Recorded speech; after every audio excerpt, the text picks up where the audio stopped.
everyone. I'm today trying to push their team to victory. Let's get you up to Seattle. We're standing by are our commentators. Now just to our west, you get a look inside CenturyLink Field here in Seattle. Seattle Seahawks. Here's Bosher to kick it away. So a very short kick here. This will be taken by one of the up men.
They go play action here on first down. They'll roll him out right. And he can't find anywhere to go with it. And he goes down. Vic Beasley. He's the one that got to him. He takes him down for a loss of 9.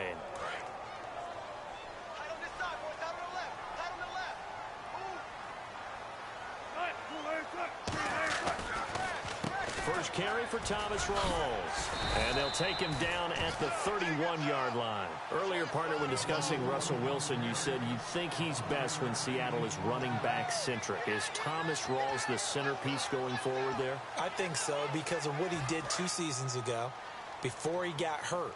Because he runs that offense the way they want it run.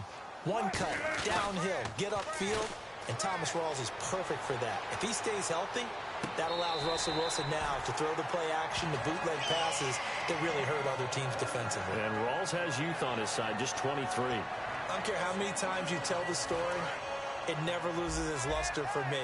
Doug Baldwin, undrafted out of Stanford, and plays like a #1 receiver should in the NFL. I don't care how you cover him. I don't care that his size isn't great. He's the one that typically comes.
up with the football. Absolutely. His roots go all the way back to Gulf Breeze, Florida, where he's from, right on the water near Pensacola, and then, of course, to Stanford, and, boy, he's been good.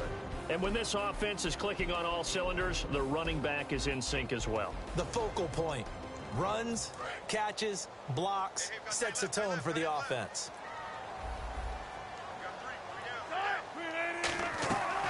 On second down, Rawls. So a nice job to break the one tackle, but not much daylight after that as he's brought down. And here we go. We get to see the Falcons again on offense, a crew that last year scored 540 points, tied for 8th most all time. But my question is this, such a crushing Super Bowl loss in the offseason, does that set you back big time, or does that fuel and feed you momentum-wise going forward? It should fuel and feed you momentum-wise going forward, partner. That's exactly how it's supposed to react, and that's what you'll see in the Falcons locker room in the entire offseason.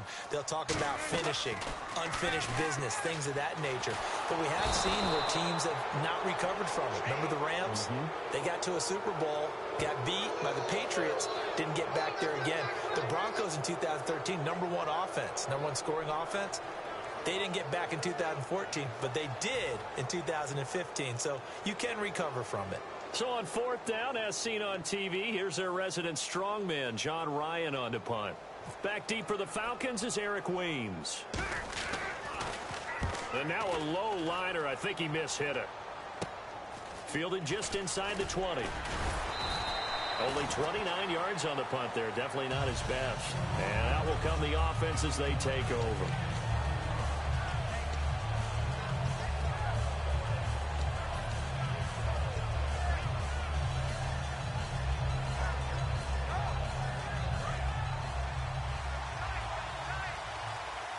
Possible run anticipation here as the D-line sandwiches together.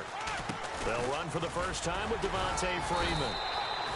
3 yards on the pickup there, and it'll be second down. Here's the offense, and we talk about the tight end, Jacob Tammett. A lot of people thought of him as simply a safety valve receiver. He can be a primary receiver. Jacob Tammett shows better athleticism than what people expect.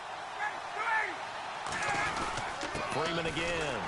And he's going to lose yardage and be backed up to the 25. It's a loss of 2, now third down. Well, on that play, now whistles come in. We're going to get a timeout here by the offense. They'll have 2 remaining as we step aside here in this first quarter.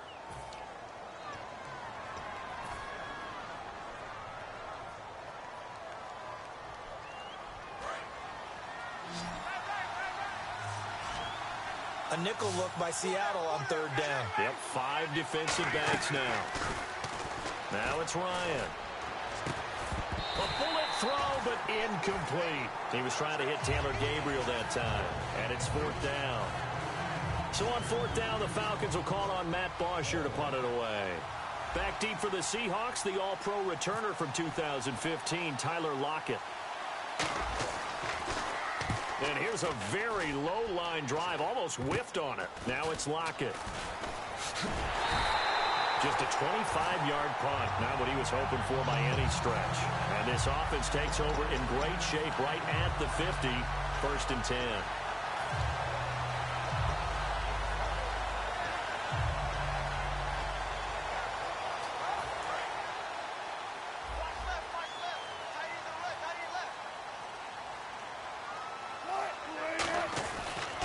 First down, this is Rawls.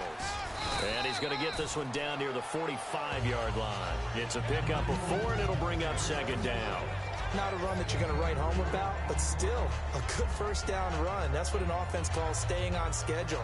3 to 4 yards on first down, you're set up very well for the rest of the drive. They stay on the ground. Rawls again. And just a short gain that time as they're able to get him down. Only a yard on the pickup there, and it'll bring up a third down. Alongside my broadcast partner, Charles Davis, Brandon Gaudin hits the Seahawks with a football to begin quarter number 2. They've got a third down and 5 to start things out. And the defense searches for one more stop here after the run on second down.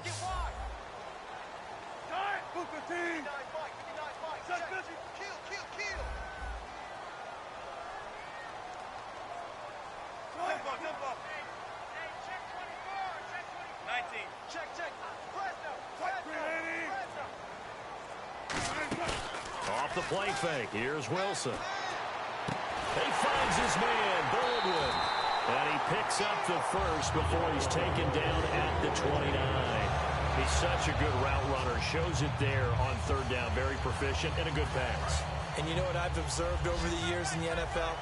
The better a route runner you are, the more confidence your guy's going to have in you to go to you in important times because he can trust you being in the right spot, and they connected there and picked up a first down. And he is in for the Seattle touchdown. Thomas rolls 28 yards. And the Seahawks are able to strike for 6. There are several elements to a well-executed screen pass. This one resulted in a touchdown. It had all of those elements. Yeah, you're so right because you really need the rush to almost get to the quarterback, almost get to the passer. Then you've got to get the ball thrown perfectly, whether it's to the running back, the wide receiver, wherever the screen guy is. And, of course, the blocking has to form in front to get him downfield for the touchdown. Here's Eric Weems now on the return. And a nice return sets him up pretty good here at the 30-yard line. Atlanta now coming out on the field. And the first drive, 3 and out. Second possession, see if they can get a little momentum. And oftentimes that first drive is just a feeling out process. You have some plays that you've got called and you want to see how defense reacts. It may not go terrific on the first one. Now they're ready to go. They've kind of got a look at them, got a sense. Let's see if they open things up a little bit. See if they open things up. Let's see what the defense does here, too, after a good stop. And when you watch Devontae Freeman run the football, you can almost close your eyes and hear him running the football, can't you? Because people just scatter. I mean, you know, when he goes through a pile, it moves in a positive direction for him. I just love how hard he plays the game. 1,000-yard season. He had 11 touchdowns last year. In March, 25 years old. So he's kind of hitting that sweet spot for a running back, isn't he? He really is. And I still remember the evaluation of him coming out of college. He does everything well, but you weren't sure he had a dominant trait. Well, wrong about that. He's dominant in just about everything he does, and I think that he's going to continue to elevate his game and seek a third Pro Bowl in 2017. They come up in an offset eye. Now a play fake here on first down. And no escaping this time as he'll go down. They got him for a sack. And plays like that really hurt play calling. They had a really nice gain on the previous play, but gave about half the yardage back on the sack. Excellent pressure up front. Nowhere to go with the football. Down he goes. And incomplete there. A nice hit. Jars the ball free and brings up third down. On every offensive coordinator, every play caller sheet, they have about 5 or 6 plays per game that they call shot plays or big plays. And you don't get many opportunities to dial them up, and they just did, and they drop it with a great chance to make a big play. That's going to hurt. The defensive line disperses a little bit here, maybe expecting a pass. Now Ryan finding Gabriel complete, and he's going to get this all the way down inside the 35. And fits the exact right word. Over the middle, there's almost always traffic, so anytime you're a receiver in that area, you're not just focused on catching the football. You're wondering where the collision's going to come from, right? Because there's almost always someone there able to concentrate, catch it, and even added a little extra at the end with a short run. The wide receiver moving to a new spot. They'll throw on first down with Ryan. And this is Gabriel on the catch. 5 yards on the catch there, brings up second down. Never make the mistake that the slot receivers, especially the little guys like we're watching here, are just quicker than fast. A lot of them combine quickness and speed, and they can.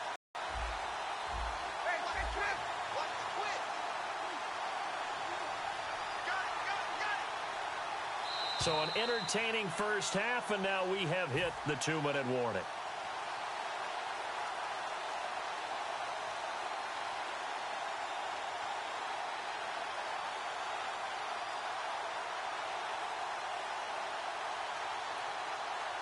So we've got a 2nd and 5. Shift together here from the D-line.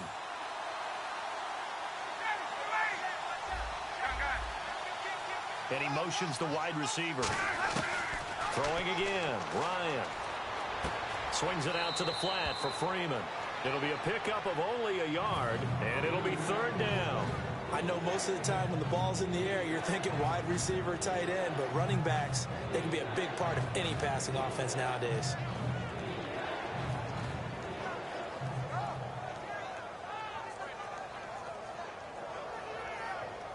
Here's the 7th play of this drive. This is 3rd and 4. And the wideout in motion. They run the play fake to Coleman. Now Ryan. He's going to go. Now a battle for the football. It's caught. It's a touchdown. Jacob Tamme, 28 yards. And the Falcons are an extra point away from tying the football game. And, man, Charles, talking about zinging something in there. Those gloves, they help with one-handed catches, the fun stuff. Any padding for a rocket like that? One would think so, but I'll guarantee you this. After that throw, his hands will hurt later. Not right now in the moment. He's just feeling good about catching it. Yeah, a little stinger, but a touchdown.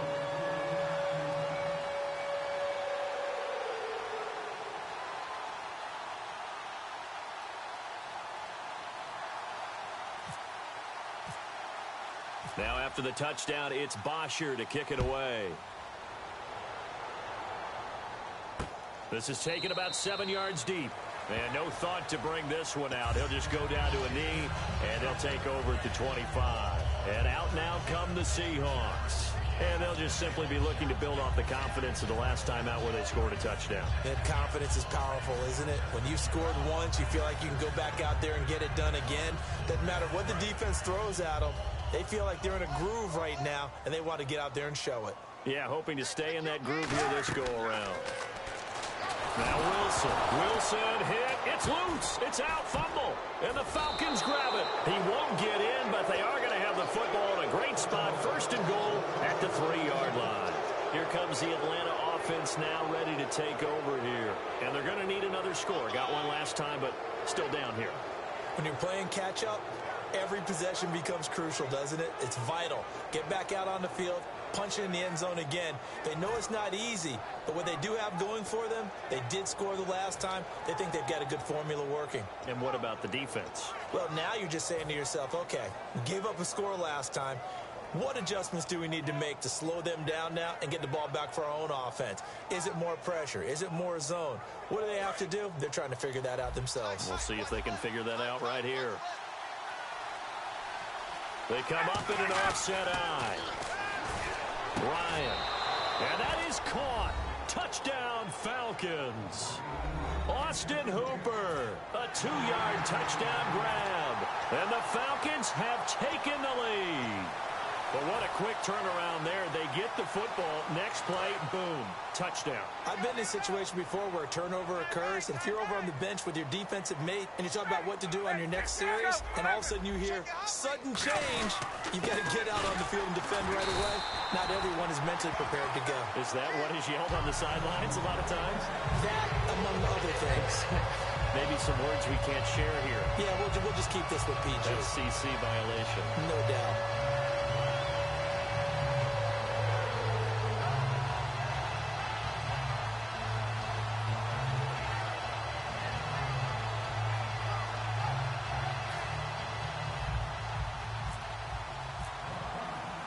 Now after the touchdown, it's Bosher to kick it away. That'll be taken in the end zone. And they'll be backed up a bit to start as he's out of bounds at the 16. The Seahawks offense now, they get set to go back to work. And last time, not only the turnover, but that turned into 6 points. They got to make up for that here. We always hear about empty possessions, but some are worse than others. You can have an empty possession, punt the ball away, get yourself set to play defense, but when you turn it over, it changes momentum, and when they take it downfield and punch it in on you, that's a bad possession all the way around. Yeah, but you're hungry to get back out there, aren't you? You better be, because otherwise, it's going to be a long day for you. And the back goes into motion.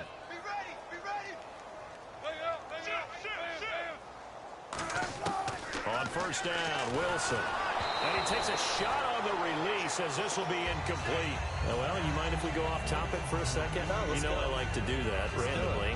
AFC playoff contenders for this year that didn't make it last season. Who do you have that might get in? Well, I think Cincinnati's got to be considered there. Maybe they'd have an offseason that's calm, and they go into this season and try and get back to the playoffs where they've been perennials. How about Denver?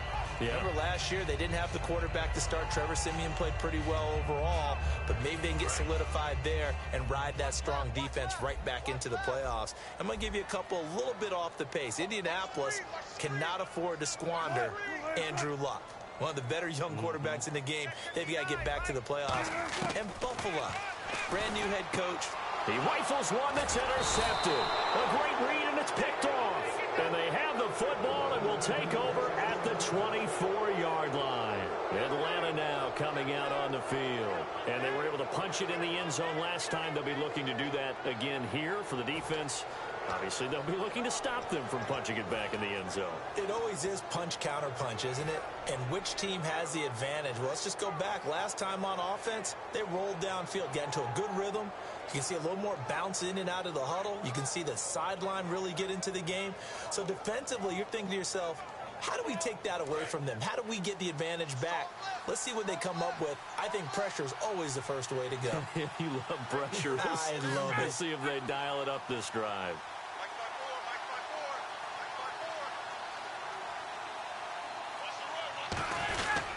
This is Freeman on 1st and 10. And a short gain here down to the 22. 2 yards on the pickup there. It'll be 2nd and 8.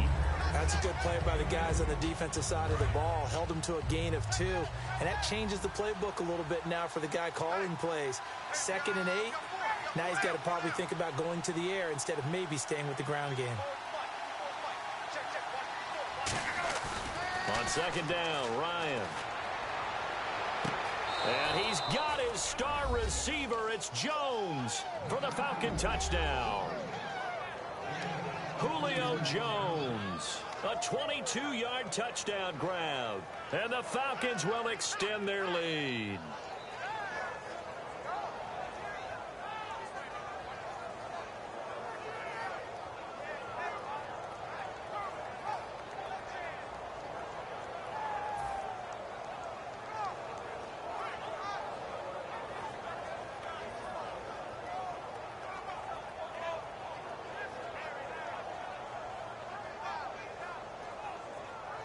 Bryant now to tack on the extra point.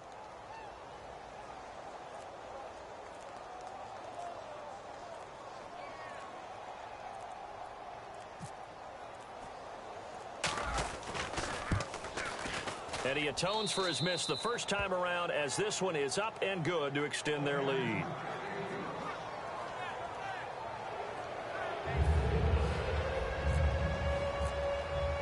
Now after the touchdown, it's Bosher to kick it away. And oh, he kicked it out of bounds. That's a big penalty. And this is where the rest of the team turns and stares at the kicker and says, you have one job, execute it.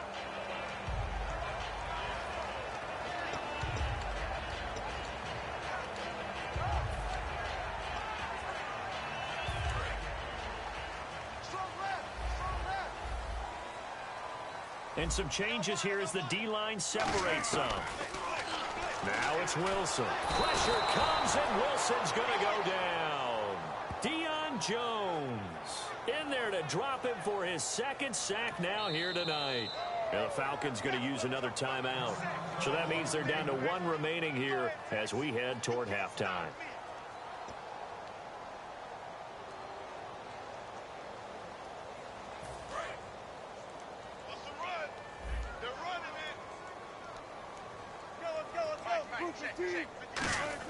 On 2nd down, here's Wilson. And he fends him off. Dancing to his left. And he's going to have to eat this one as down he goes. Now hang on here. Timeout called by the defense. And with halftime on the horizon, they'll be out of timeouts from here forward.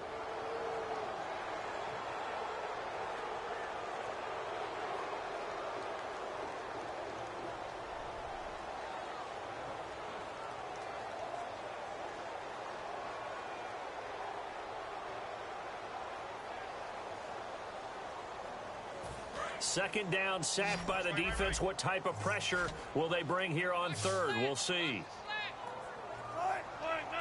Third and long. It's Wilson. It's caught on the left side by Baldwin. And he takes it down deep into Atlanta territory. A big play there just before halftime. 54 yards. They come out 5 wide, 3 of them to the right side. From the red zone now, here's Wilson looking for Lockett, and it's intercepted.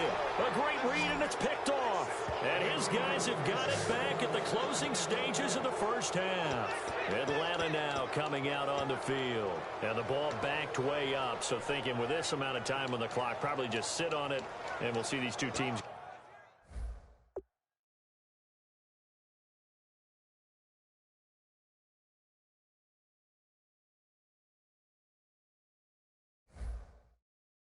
Go to the lockers. Yeah, I don't think you want to overthink it in this situation. Either side of the ball. Just go ahead and finish up the half and get on out and talk about it.